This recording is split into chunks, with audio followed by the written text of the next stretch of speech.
Finalmente se ha aprobado en el Congreso la Ley de Amnistía, o más concretamente, la Ley Orgánica de Amnistía para la normalización institucional, política y social en Cataluña, lo que ya de por sí es discutible, porque todos sabemos que esta ley no se ha aprobado para normalizar la convivencia en Cataluña, sino para facilitar la investidura de Pedro Sánchez. Dividiré este vídeo en dos partes. En la primera os resumiré brevísimamente, telegráficamente, cuál es el contenido de la ley de amnistía, y en la segunda os explicaré por qué me opongo a esta ley. En primer lugar, os resumo rapidísimamente cuál es el contenido de la ley de amnistía. El artículo 1 de esta ley nos dice lo siguiente: quedan amnistiados los siguientes actos determinantes de responsabilidad penal, administrativa o contable ejecutados en el marco de las consultas celebradas en Cataluña el 9 de noviembre de 2014 y el 1 de octubre de 2017, de su preparación o de sus consecuencias, siempre que hubieran sido realizados entre los días 1 de noviembre de 2011 y 13 de noviembre de 2023, así como las siguientes acciones ejecutadas entre estas fechas en el contexto del denominado proceso independentista catalán, aunque no se encuentren relacionadas con las referidas consultas o hayan sido realizadas con posterioridad a su respectiva colaboración. Y en las letras siguientes del artículo se enumeran una serie de conductas, las que van a quedar amnistiadas. Concretamente hay dos comportamientos que entran dentro de la amnistía que me parecen particularmente escandalosos. Uno, que se amnistíen los actos de terrorismo que no hayan causado intencionalmente violaciones graves de derechos humanos. O sea que el terrorismo light, sea lo que sea esto, se olvida. Y dos, también se amnistiará la malversación si sus responsables no se lucraron personalmente. Es decir, que si alguien gastó el dinero público como quiso, aunque no se llevó nada a sus bolsillos, también se olvida. Yo creo que lo reprochable es que el dinero público se despilfarre. Me da igual si el responsable se lo queda o lo quema, porque al final el resultado es el mismo. Es decir, que ese dinero se pierde. Pero bueno, supongo que quienes llegaron al gobierno a través de una moción de censura para censurar la corrupción piensan distinto. Y el colmo de los colmos, en la exposición de motivos de la ley aún se tiene la desvergüenza de afirmar lo siguiente: con esta ley orgánica de amnistía, las Cortes Generales acuden de nuevo a un mecanismo constitucional que refuerza el Estado de Derecho. Y también que esta amnistía no puede interpretarse como un alejamiento de nuestro marco legal. Muy al contrario, es una herramienta que lo fortalece. Es decir, que pedir perdón a los que se saltaron la ley es algo que fortalece la legalidad. Parece una frase sacada de Rebelión en la Granja. Y no sigo profundizando en el contenido de esta ley porque, en segundo lugar, lo que verdaderamente me interesa hoy es explicaros por qué me opongo a ella. Y ya os adelanto que las razones principales de mi rechazo son dos. Jurídicamente me parece inconstitucional y políticamente me parece intolerable. Desarrollo ambos puntos. En primer lugar, rechazo la ley de amnistía porque jurídicamente me parece inconstitucional. Para entender este argumento debemos empezar comprendiendo cuál es la diferencia entre el indulto y la amnistía. El indulto es una medida de gracia en virtud de la cual se sigue manteniendo que has cometido un delito, pero se te perdona la pena. Por tanto, el delito se mantiene y cae la pena. Y la amnistía de amnesia supone un olvido total. Nos olvidamos de que lo que has cometido es un delito y por tanto se te exime también de pena.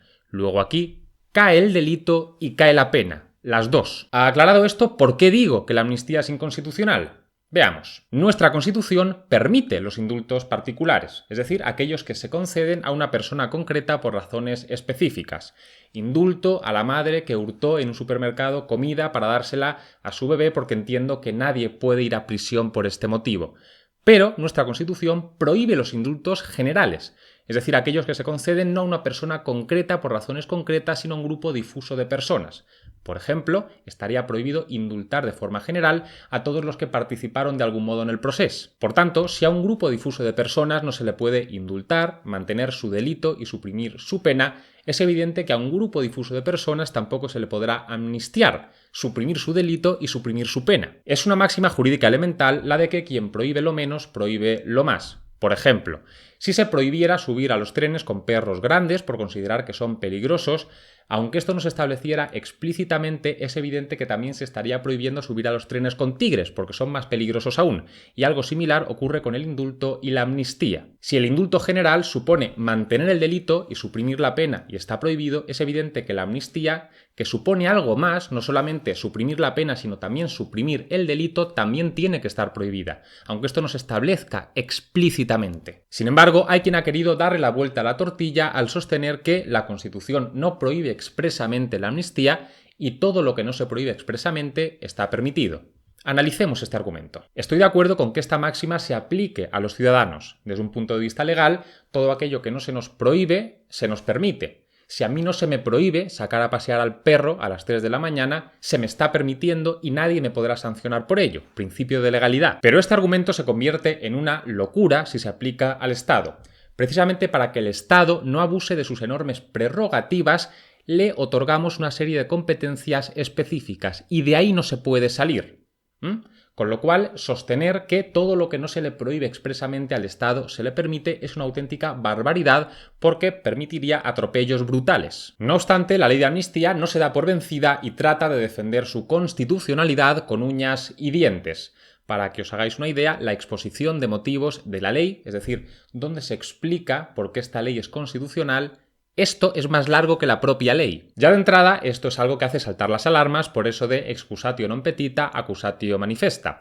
Que una ley de 8 páginas tenga una exposición de motivos de 10 páginas en la que lo único que se hace es señalar una y otra vez por qué esta ley es constitucional, me hace pensar justo lo contrario. Una vez expuesta mi postura, vamos a pasar revista a los argumentos que se invocan en la exposición de motivos para defender la constitucionalidad de la ley y voy a señalar también por qué ninguno de ellos me convence. En absoluto. Primer argumento, quien hace, deshace. En la exposición de motivos de la ley se nos dice que a quien se haya legitimado para tipificar o destipificar una determinada conducta se le reconoce, en lógica consecuencia, la facultad de amnistiar esos mismos hechos. Esto es una barbaridad. Es cierto que las Cortes pueden introducir delitos en el Código Penal y derogar delitos del Código Penal, pero ambas decisiones se adoptan con una proyección general. A cualquier persona se le podrá castigar por el delito que introducimos y a ninguna persona se le podrá castigar por el delito que derogamos. Sin embargo, no cabe la analogía entre la derogación y la amnistía, porque la derogación beneficia a todos, a nadie se le podrá castigar ya por el delito X, mientras que la amnistía solamente beneficia a unos pocos. Solamente a los amigos del gobierno no se les podrá castigar ya por el delito X, al resto de los mortales sí, y esto evidentemente dinamita el principio de igualdad. Esto añadió el catedrático de Derecho Penal Enrique Gimbernat sobre el particular.